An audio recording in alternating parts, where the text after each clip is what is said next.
మానవుడు ఏదైనా పాపక్రియ చేస్తే అతడు పాపి అవుతాడు అనుకుంటున్నారా?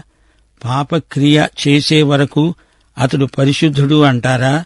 అది తప్పు అభిప్రాయం. అది కేవలం అపసవ్యమైన ఆలోచన. పాపక్రియ చేయడానికి ముందే మనిషి స్వభావం చేత పాపి. మనిషి దొంగ కాబట్టి దొంగతనం చేస్తాడు. మానవుడు అబద్ధికుడు గనుక అబద్ధం చెబుతాడు. అబద్ధం చెప్పడం మానవ సభ్యత. బాగున్నావా అని ఎవరైనా అడిగితే బాగా లేకపోయినా బాగున్నాను అనడం నాగరిక సభ్యత. అబద్ధాలు ఆడడం అంటే ఇది అబద్ధాలాట. అలాగే ఎన్నో నాగరిక పాపాలు మానవ సమాజంలో వేర్లూని ఉన్నాయి. మనిషి పాపి కాబట్టి పాపం చేస్తున్నాడు గాని పాపం చెయ్యబట్టి పాపి కాడు.